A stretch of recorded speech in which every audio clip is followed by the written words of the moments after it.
righteous dudes. This is Katie Barberi, Tangerine from the Garbage Pail Kids Movie, and you're listening to Tommy Throwback Kovac on Splat from the Past. Hey Tommy, you contemplate my navel in one more of my IG posts, and I will contemplate calling my queen. Hey dudes, welcome to Splat from the Past, the only 80s themed horror and sci-fi show where things could get totally radical. Now today, I have an interview that I never thought would happen in a million years, and I'm just so lucky. I will be interviewing Ron MacLachlan, who played Juice in the Garbage Pail Kids movie, and I am so fucking excited. As you all know, I had Tangerine, Katie Barberi, on the show earlier this year, and now I get to have Juice, the sinister villain drug dealer in the Garbage Pail Kids movie, and I am just so fucking lucky. That's become a cliche on the show, saying how lucky I am. It's an understatement. I've interviewed more people than I should have on this show, and quality people, I might add, and I'm just so fucking excited that I'm going to be interviewing Ron MacLachlan, Juice, from the Garbage Pail Kids movie, and find out what happened to him after that movie. So yeah, here is my interview with Ron MacLachlan.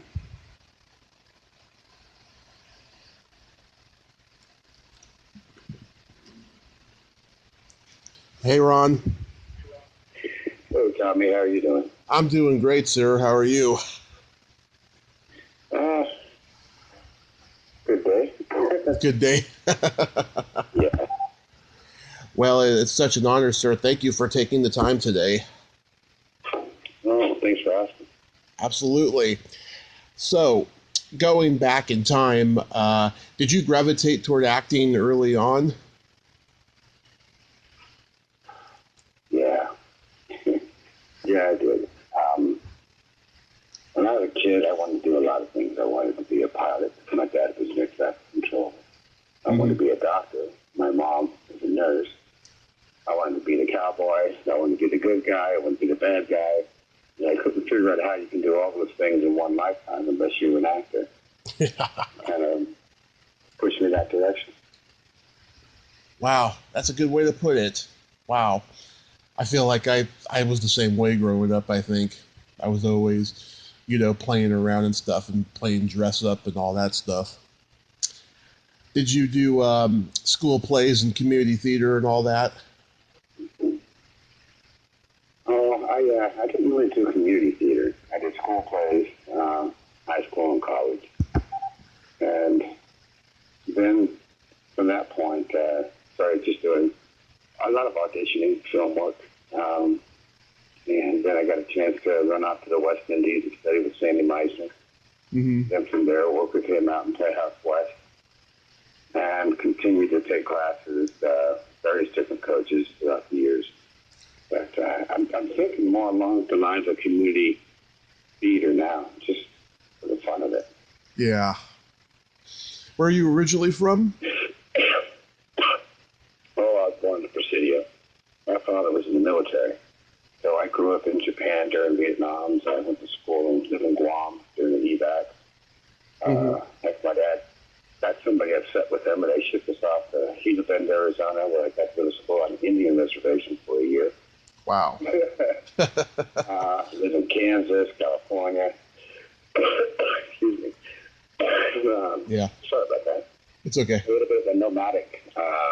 Always had a home, but I always was jealous of like the Eddie Griffith show. All those people growing up together and things like that. Because for me, every year was a different school. Yeah. Wow, that must have been something, though, going to school on a reservation like that. Yeah. I don't know why I have a cough all of a sudden, but it's that time of the year.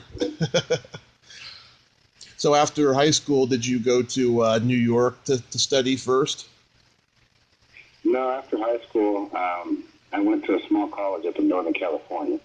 Mm-hmm. And played sports. I played football there. I wrestled there.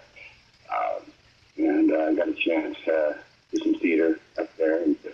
But when I was in high school, I was at the state or sectional wrestling match. Mm-hmm. And couple of different photographers happened to approach me at that time.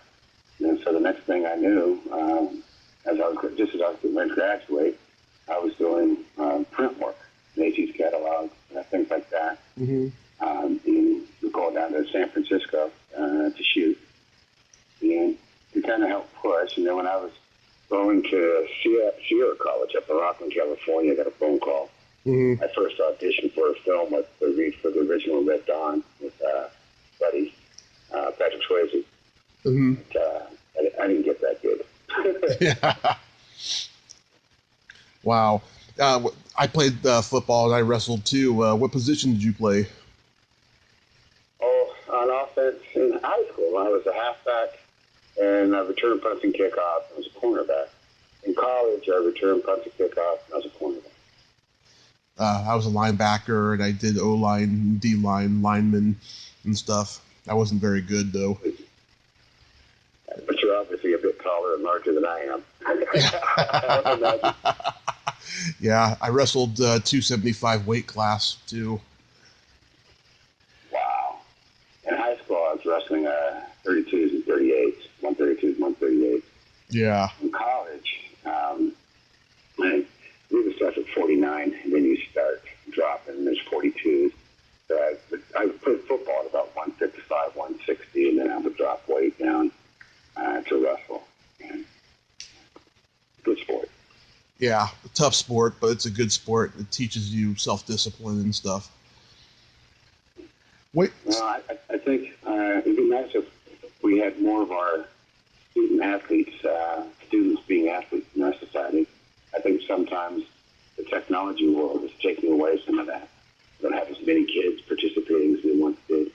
Yeah, I definitely agree with you. I remember growing up, I mean, that was part of, of being a kid was sports. And now I don't really see anyone being an athlete no more, that's a kid. And kids are not like, athletic looking and built anymore. They're just like super skinny or they're fat because, they just spend all their time at home and stuff. It's just, it's weird how society has dropped that way with sports. Well, it's a progression. I mean, it just simply is.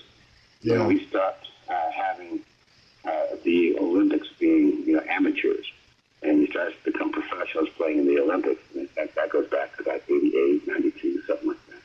Right. We started doing that. We started transcending participating in the sport for the love of the sport as opposed to you get a paycheck out of it.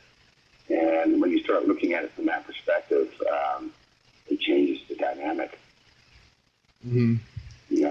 Yeah. Securities come up. It's like, why should I devote so much time to something if I'm never going to get paid for it? It's not the right attitude. No. It'd be about the love of the game itself. Yeah. Everything nowadays is, what am I going to get for it? And it's sad, Well, that's a can of worms to open up, for sure. Yeah. We have a society, I believe, it's when John F. Kennedy was asking people about, ask not what you, I don't know how the exact words, but something basically paraphrased. Oh, I know. Ask not what you can do for. Ask not what your country does for you, but what for you can do for your country. Something along those lines. Yeah, and we've kind of flipped that in our society, and that's a shame. Everybody wants, not everybody, but a lot of people. It's just, well, it's a teeter. It'll swing back. It's a pendulum. Everything goes back and forth. Yeah. Sure. Yeah, I'm an optimist about today's world. It's going to get back to the way it was. I believe so. Oh, I don't know if we'll ever get back to the way it was. Well, not that far. The idea of putting the paste back in the tube doesn't work. But how could you guys, the paste that's out of the tube, would become a win-win situation? I think that's completely plausible. Yeah. So what year did you move to L.A.? Oh, I got there. What year was that? I actually, in 1986, I got to L.A. that fall, going Long Beach State in 1986. I transferred to go there. Mm-hmm. And I remember my first shower in L.A. living in my car. I hadn't gotten a roommate situated in the college yet.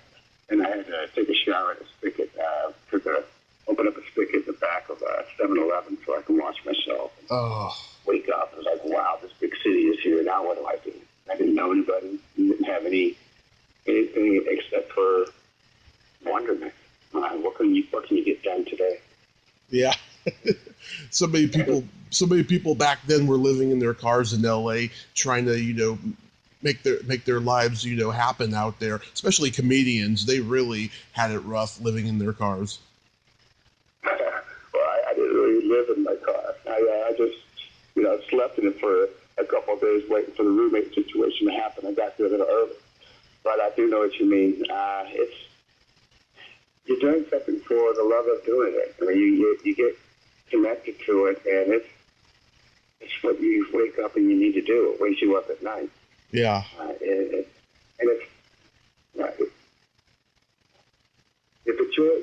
the gift is in the giving, and the joy is in the journey. Life is going well. If you flip-flop that by changing, then acting is a heck of a journey. I mean, Sandy used to say that acting is living truthfully under the imaginary circumstance. Yeah. Is your ability to believe in the imaginary circumstance.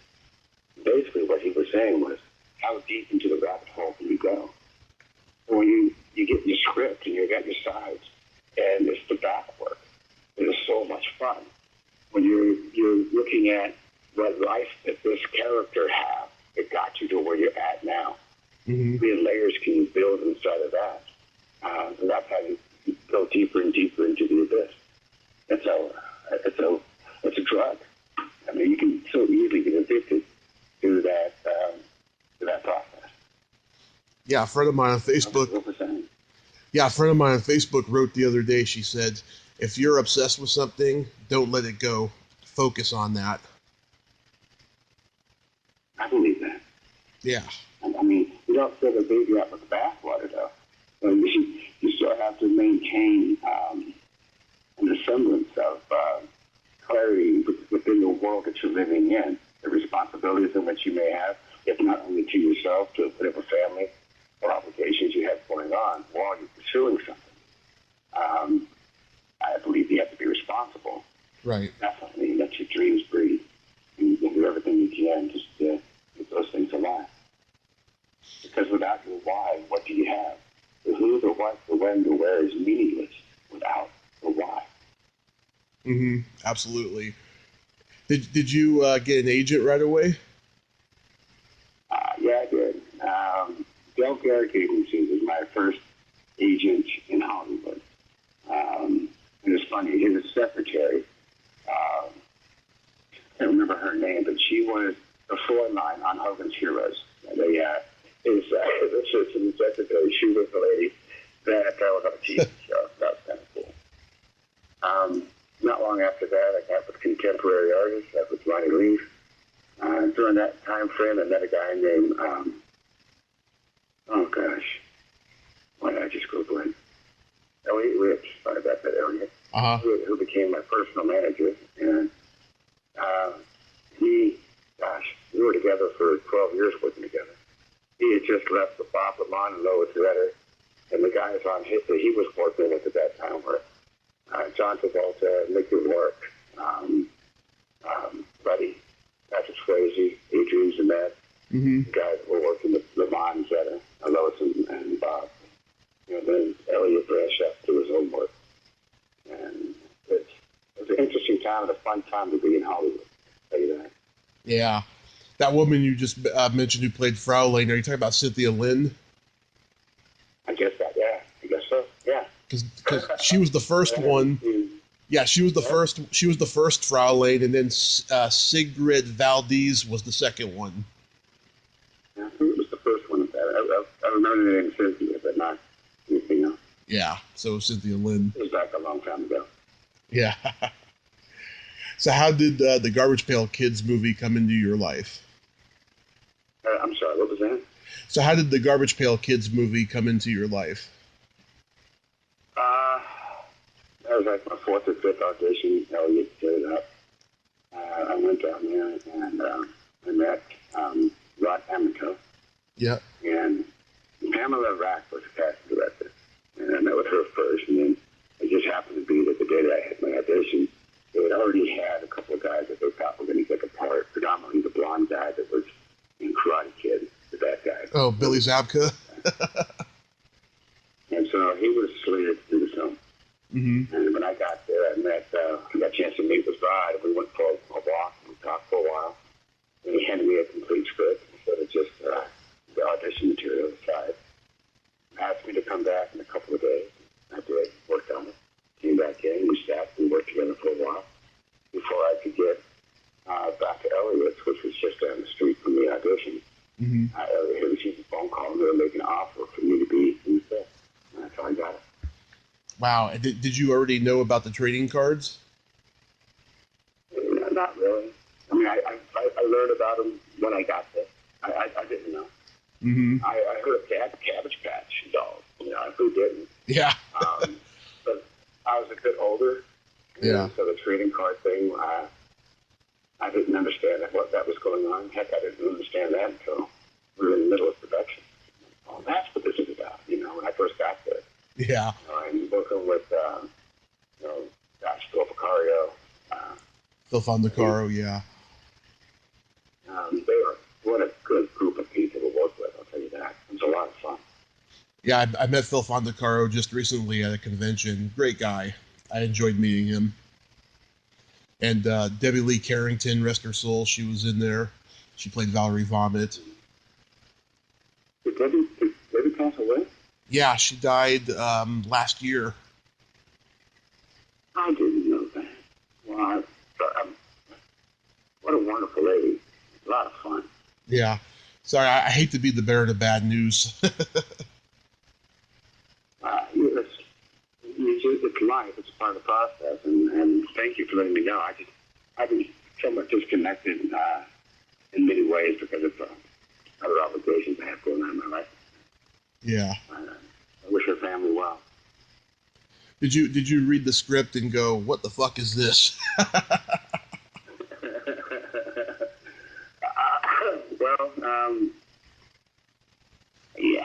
Yeah. I was just so excited to get a chance to go back in and see about possibly getting a job, as opposed to, I only had a handful of auditions at that time. Mm-hmm. And I had to be tapped hardly. I wasn't part of the Screen Actors Guild Union at that time. And so in order to get tapped hardly, you'd have to have a director give a compelling reason as to why they're going to hire you, as opposed to somebody who's already in the union. Right. Or give you enough lines, enough to justify, you getting it. So it was kind of a neat. It was all happening so fast. It just happened quickly. Mm-hmm. I was always pondering though, like what did Juice have against Dodger? Oh well, everything. Juice was the ultimate bully, basically. Yeah. Which I'm finding I really have a hard time getting bullied. I can't do that. Yeah. And the idea of being a bully, in fact, that's never been a part of my life ever. But to play one is so much fun. You justify everything in what you're doing. Like Tangerine. Everything for a bully is about what's going to accentuate the bully's lifestyle, or it's the means to the end, whatever the bully wants. And so for Juice, having her make the clothing, taking the money, the idea, the audacity of some kid talking to the girl that I'm dating. Yeah. Are you kidding me? Having to allow that to continue on just enough to make to get what I needed from her was its own interesting dynamic. But yeah, and then of course once those pesky Garbage Pail Kids started getting in my life, and the sewage thing, the vehicle getting run over, all that kind of stuff. It was Yeah. fun. Well, at the very beginning, the kids got my money. I want my lunch money. Yeah. I laughed my ass off. during that scene when Valerie Vomit in the Pepsi truck crashes, into your car because you're like down on the ground pivoting your feet. It's just, you do some really good physical comedy in that moment. That was fun shooting that. It was chilly that night, even though it was, I think it was in June when we shot that. Yeah. But that was a lot of fun. Working with Mackenzie Aston, his mom, Patty Duke, at that time was president of the Screen Actors Guild. Yeah. He was just a neat kid to work with. It was fun. We'd sit around, we'd play catch. I'd just bring a football to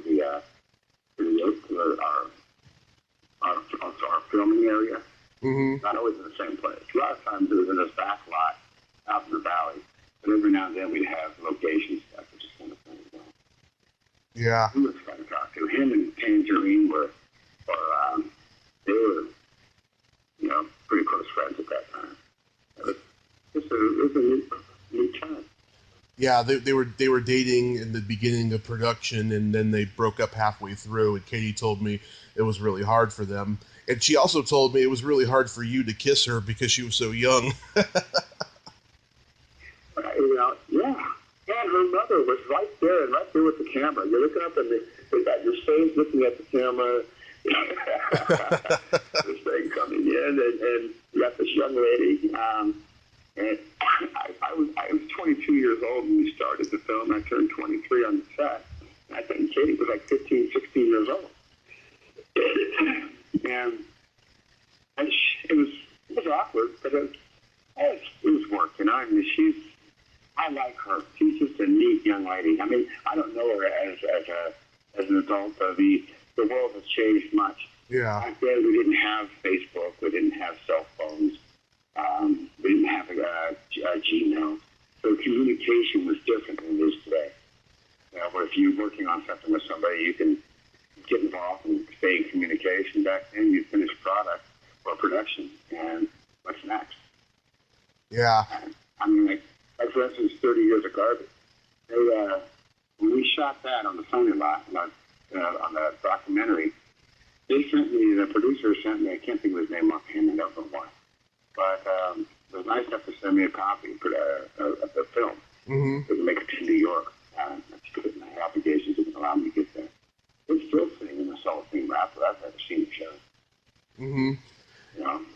Yeah, I don't think Katie has changed much, from talking to her on here, and she recorded a plug for me a couple of weeks ago and stuff. I told you when we talked on the phone last week, even at the age of 47, she's still well beyond her years with her intelligence and her maturity. It's just she's a special lady. I could imagine she was.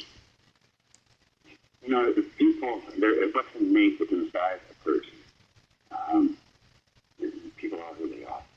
Yeah. We develop and we grow. We morph into who people talk about who you're going to be. Now, it's the base of what's inside of you, the life experiences in which you have, and the tools you have to work with as you go through your life experiences to accentuate what you are as your childhood. Yeah. You could tell the first time you meet Katie that she's a very, very, very sweet person. Mm-hmm. I'd like to have a chance to talk to her and say hi to her again. Well, catch up. Well, I have a feeling it's definitely going to happen once, I tag her in this. You two will connect. I have a feeling. How was working with Marjorie Grau? She's funny. Yeah. She's got a sense of humor about her that's kind of neat. That's the tough guy.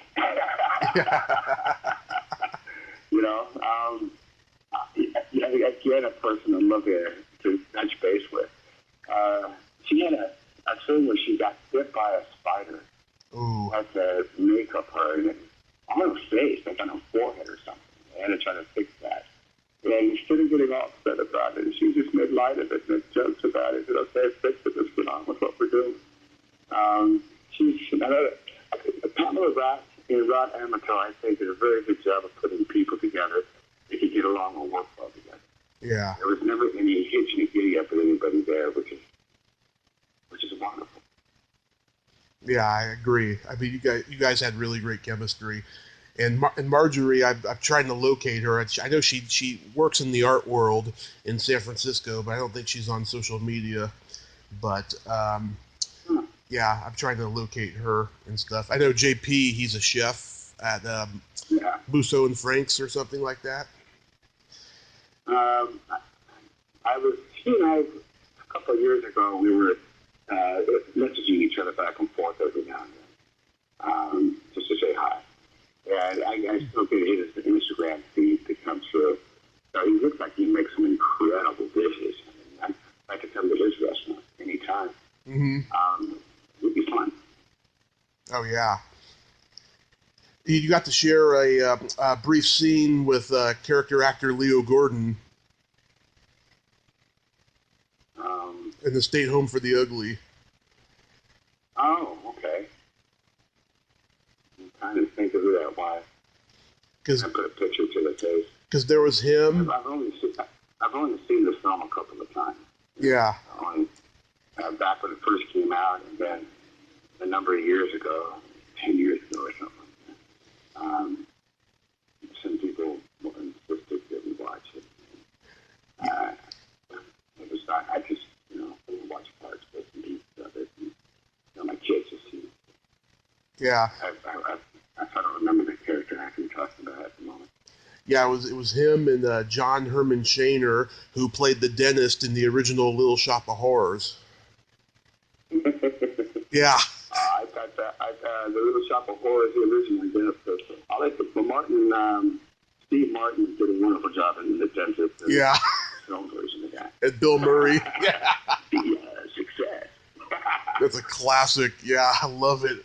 I saw that one way before I saw the original and stuff. I actually got to meet the surviving Seymour and Audrey from the original at a convention recently. The same convention I met Phil at, actually. It was amazing. Oh, that's kind of neat. Yeah. Were you talking about a Comic-Con convention? Or? A horror con, Son of Monster Palooza in Burbank. Oh, wow. Yeah, they get like over 40 people there from classic horror and sci-fi movies every year. It's a lot of fun. I go every year. I go to both of them. They have two, one in the spring and one in the fall. Yeah, I think it'd be a lot of fun. It is. It's a blast. I recommend everyone who loves horror and sci-fi to go. It's a lot of fun. Do you guys ever think that or at least you for that matter, ever think that you real life actors got more screen time than the Garbage Pail Kids in the movie? I've never really thought about it. For this time, I always think of it as a production, any production. Yeah. It's never one person. It's actually a minor, maybe a major miracle that anything ever gets created. And you consider how many people are involved, from the person who writes it, the person who gets it sold, to the production people, from below line and above line that's going on, from the casting process, financing process, and then the actual working day. You can't know one person can do it all. And so you have so many people coming together for a common goal, and then you have a finished product, post-production, and then getting it for distribution. There's so much involved. Every moment counts. Every moment it's like sort of like it takes every brick to build the building, but not every brick is a cornerstone. Mm-hmm. And they all have to work together. Yeah, because I've been watching it a lot lately, and I've been thinking to myself, man, God, there's a lot of Dodger and Tangerine and Juice and his gang in this movie, and like the Garbage Pail Kids, it seems like they were just background, pretty much. I mean, because they made the clothes, for the fashion story in the movie and stuff. But it's like you guys got a lot more screen time. I realized, I should count, like, how many minutes you guys have, but I mean, the movie has a great message of recognizing real beauty, and that's what Katie said, that's what drew her to the movie, is that, it has a message of, sometimes inner beauty is more important than outer beauty. Inner beauty is always more important than outer beauty.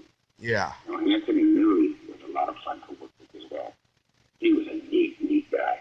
Mm-hmm. He had a lot of great stories. What's that? Did he have a lot of great stories? Oh, he was, yeah. How can he not? Anthony Newley, from Dr. Doolittle to being married to, that lady that was on Knots Landing. I can't think of her name. Was it Knots Landing? Dallas, I'm not sure. Cartwright. I'm sure I remember her first name. She was married to Leo Gordon, actually. Lynn Cartwright? No, that's not it. I think her sister was like a Dear Abby person, but I can't think of her name. But Anthony Newley he was fun. And I was telling him about living and going to Long Beach State and, living on the water. And he was going, gosh, I'm so jealous. The simplicity of just going to school and doing theater, and then the complexity of, how that builds into the life in which he was having. Mm-hmm. We talked about his theater work. He was an incredible actor, and just a really neat man. Yeah. And I can't think of the lady he was married to, but she was like the evil bad girl kind of a thing. The adult, of course. Oh, okay. She was either on Dallas, I think it was. Oh, okay, I was not in Dallas. Yeah, Lynn Cartwright, who I was talking about, she's the host of the fashion show. I got her confused. Oh yeah, she was a very nice lady. Mm-hmm. Yeah, Katie told me she adored her. You know that part where Katie does the cross my heart finger touch, and then she puts her finger on Dodger's nose. Mm-hmm. Remember that? I told Katie that when I was like 5 or 6 years old, I used to wish that was me. I don't think you were alone. I think there were a lot of 5 and 6 and 7 and 12-year-olds, and other 15-year-olds would go the same way. Yeah. She had a great smile. She was a very pretty young lady, and you could just see that was a fun scene to watch, actually.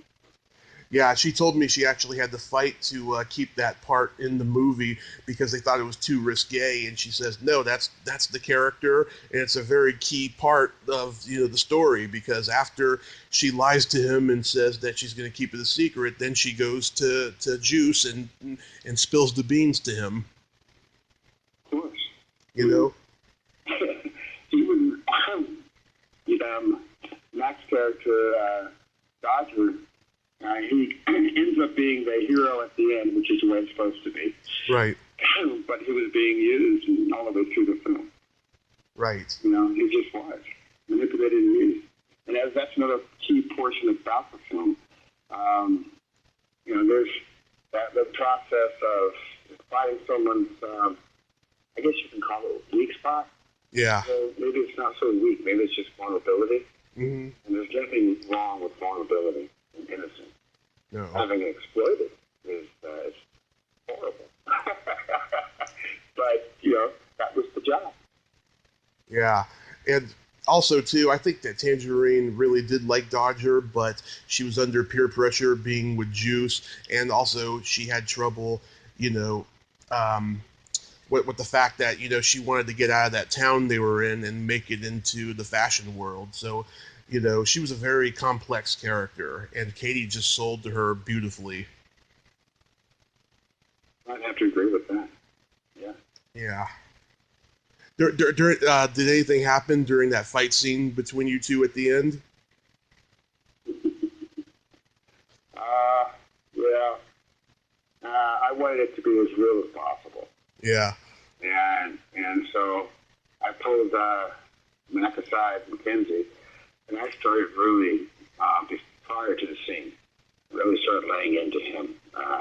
to the point of getting him really very, very, very upset. So when he came out screaming, I said, I told him to bring me everything he's got. I really laid into him being just a kid and all this kind of stuff.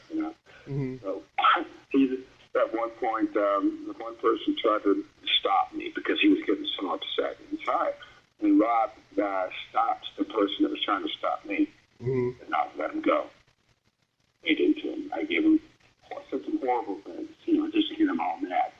And then when he opened his back door, he came running everything he had. And he just laid into me. It was wonderful. And then I grabbed him and I reached up and I held him up over over my head, just picked him up over him and going, Scott, stop! And that's when they started bringing in stunt doubles for that. But and then at the very end, when he, they would counterplay back and forth, and when he was letting go and he was doing the punching and just laying me out, it was as deep into the imaginative circumstances you could go without physically actually hitting me. I think he did a wonderful job. Mm-hmm. Yeah, it's a very good scene at the end. I'm sure it must have been chaos though, because you got all these Garbage Pail Kids running around doing all these crazy things, and people are running and stuff. I mean, those kind of scenes are never easy to shoot, I can imagine. Well, what those guys were going through in those costumes too. It was warm, it was hot, and they were closed in. The process for them to get, the timing, was so important for that. Because those guys when you got new layers up and you're inside, you're manipulating this stuff. It's a lot of work. It takes a lot of energy to do that. Yeah. Do you have a favorite Garbage Pail Kid? No, I don't have a favorite. As far as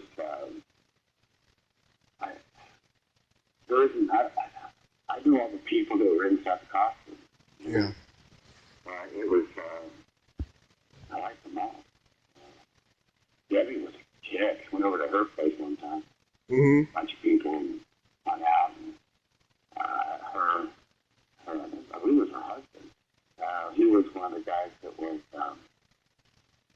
he was her boyfriend or husband, I'm not sure. Yeah. She had a place on the water. And he was one of the guys that was in the original Star Wars. Wearing the white outfit, uniforms, that kind of stuff. He was a pretty good guy. Yeah. So Cario, he's got a sense of humor as well. He's a very quick-witted person, for sure. Yeah. I mean, I didn't get a glimpse of that really, but I saw a panel he did that was on YouTube and stuff, and he was making everyone laugh, So the movie comes out, and did you go to a screening? I saw it when it first came out. I didn't go. I should have gone to it on Hollywood Boulevard, but I didn't. It came out with me on the Elk at the time. It used to be called something else back then. I don't recall. Right across the street from Gromit. That's where it played in Hollywood. But I actually saw it in Woodland Hills when it first came out. Just because I had some business to do up there and I wanted to see it. And I saw it there, and that was it. Except for when I was walked down, and at that time I lived in Hollywood. Mm-hmm. I was there a few times when I was walking down in Hollywood where kids would get afraid of me when they see me. Yeah, I don't find their parents. I'm walking down the street. It's kind of funny. It's genius, please. It was kind of funny. Maybe they were afraid of your mullet. I didn't have a mullet. I just had long hair. It was like mid-ground between a mullet and long hair. It's very 80s, let's put it that way. Yes, it is. But I think that stuff is coming back nowadays. It's kind of funny. It's going to turn around. It's come full circle, I guess. Yeah. But were there other people in the theater? Oh, yeah. There's quite a few people in the theater when it first came out. And what was the reaction? Were people leaving? They kind of double take stares, questions. Is that you? Yeah. Like, yeah.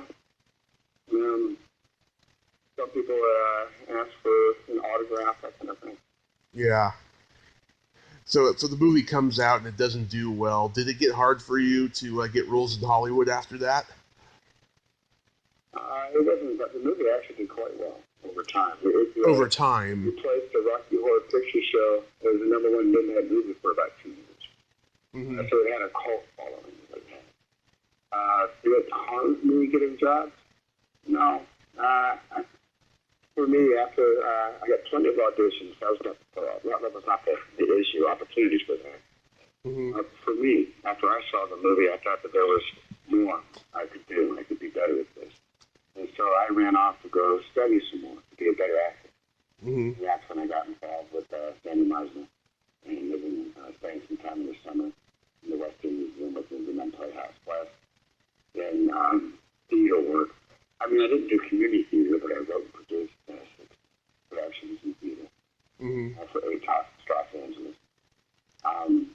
That was something to do.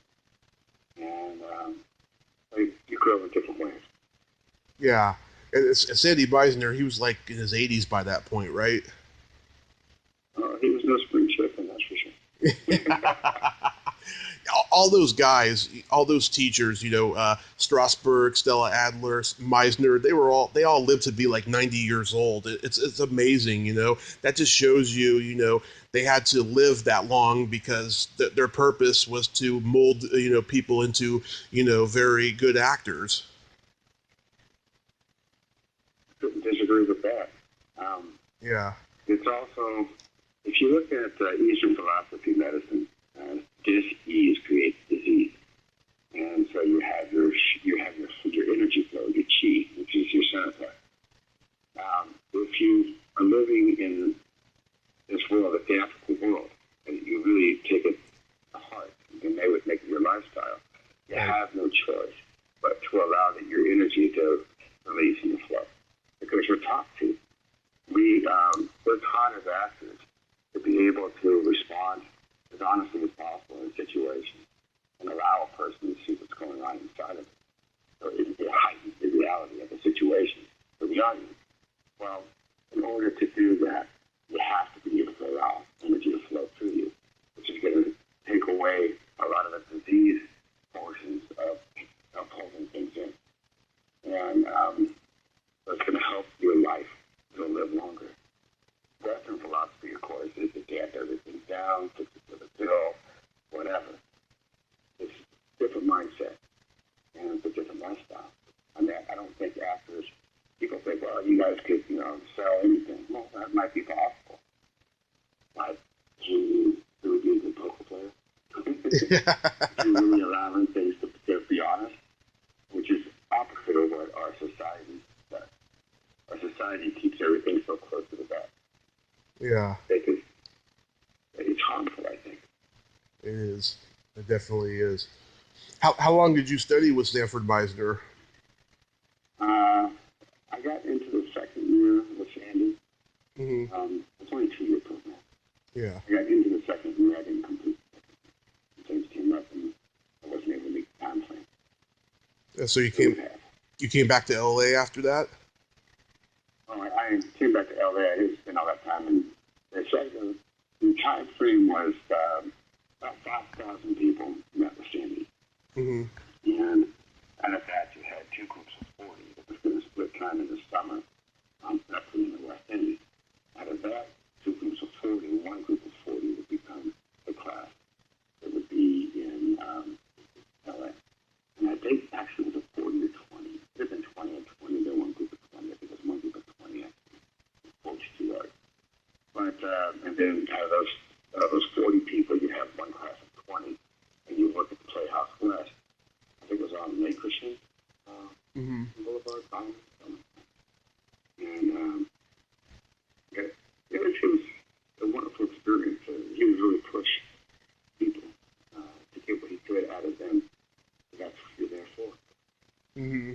Yeah. So many people that studied with him, they teach his technique now, in their own acting workshops. And that's an amazing thing that one can have that kind of impact on someone else's life, when they're teaching them how to act.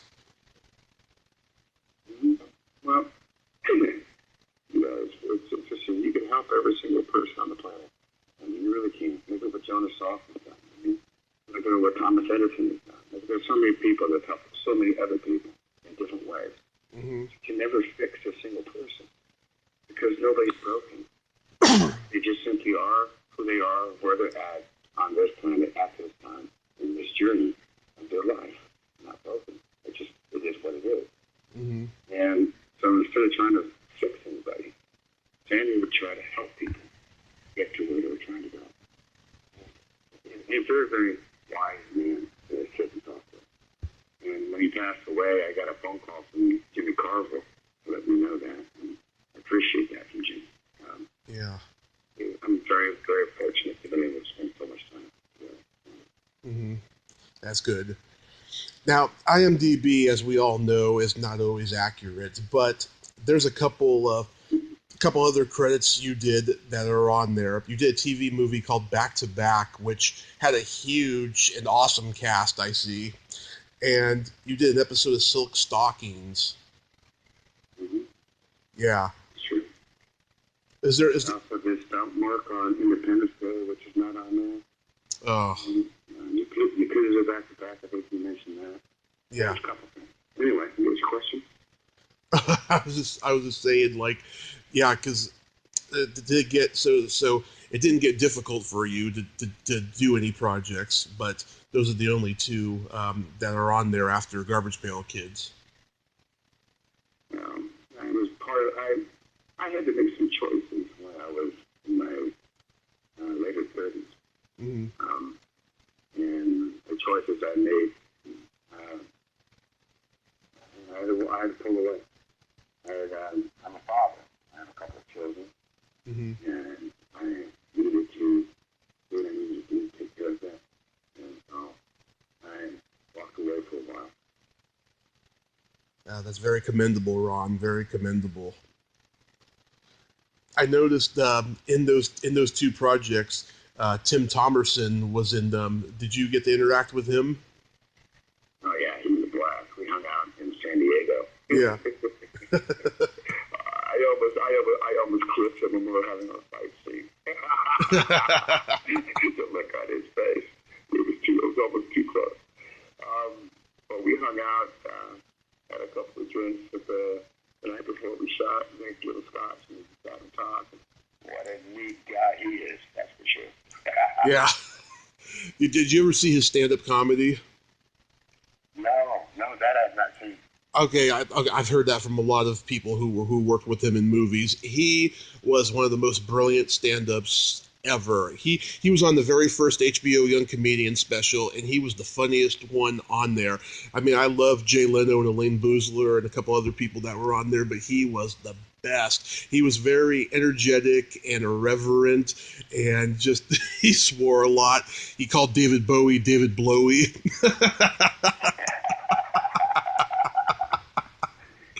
That sounds like it. Yeah, he's brilliant. He was a brilliant comic. He should have stayed with it, but he became a really good actor.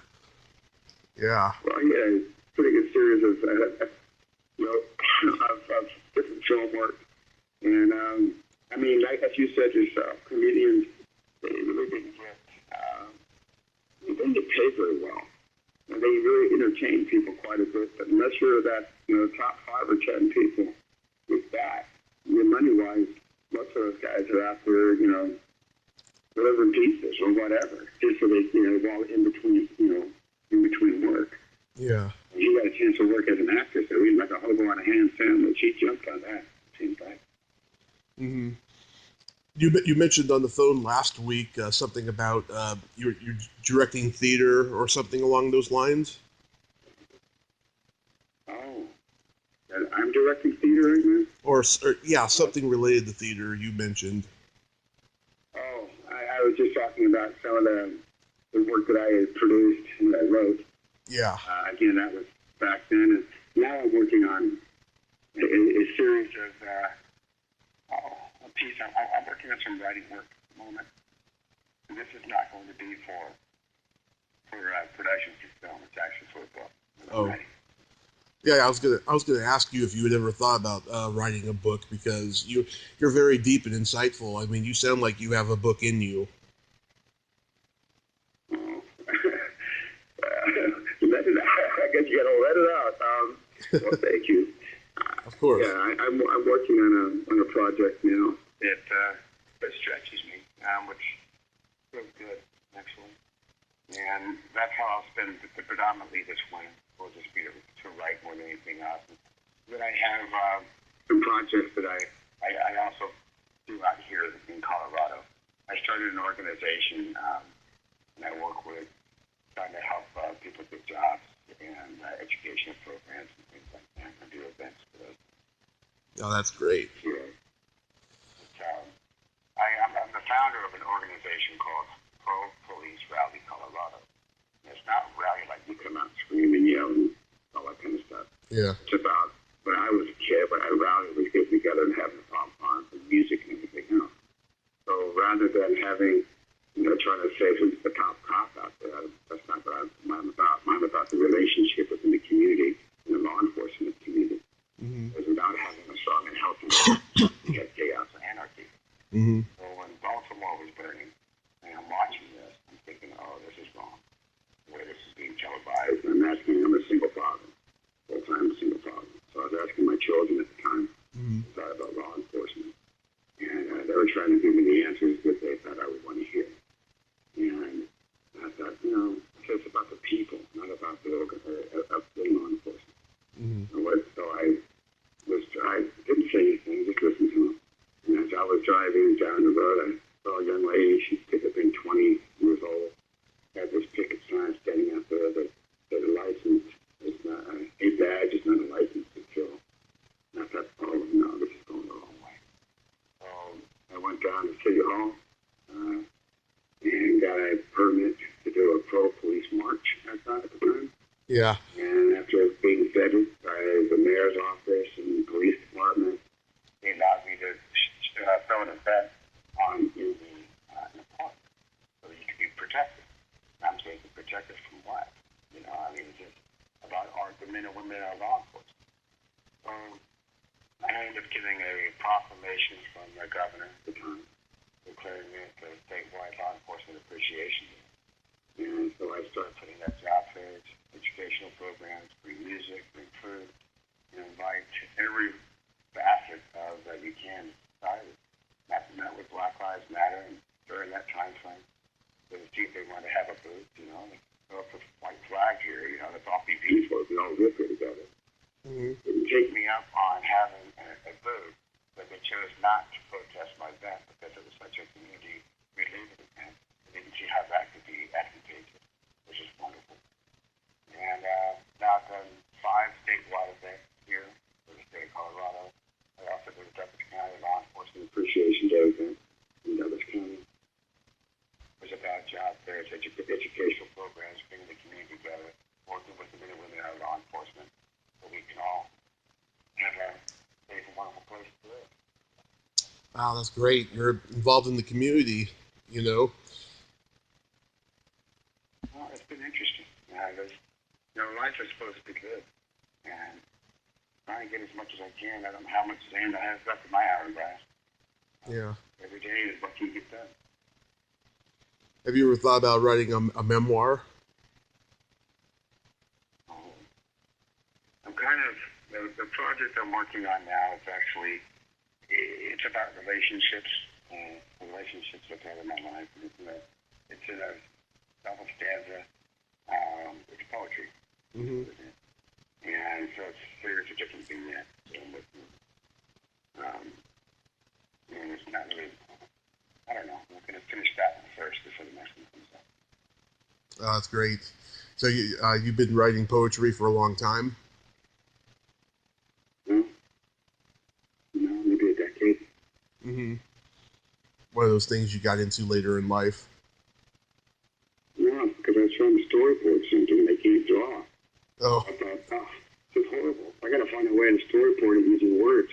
You want to be concise. And so I created a way that I could work with that can tell get your point across quickly and then move on to the next point. And that's how it kind of goes. Yeah, I can't draw either. That's one of the skills I wish I had. I see. Me too. Yeah, I see the way people. My brother, my dad, my dad's wonderful. My brother, my sister, they all Yeah. I see the way people do it, and I'm so jealous. I wish I could do that too. It's a very admirable skill to have, to draw. No matter what level it's on, whether it's cartoons, comics, or just doodling at home or something. I wish I had that skill, but I don't. Well, we all have gifts. In fact, if you think of your life, let's say it's Christmas morning, and it's the day of your birth, because it's your day. And you have more gifts on that day that you could ever open if you open throughout your whole life. And so to find the ones that we open and we use, that's ours. Everybody has gifts. It's a parody. Not everybody can write a sonnet. Not everybody can sing a song. Not everybody can draw, like Rembrandt. Art is the conveyance of your emotions of what you feel. When I was 30 years old, I had to find out what is art. Mm-hmm. An opportunity, I went to Europe to try to discover it.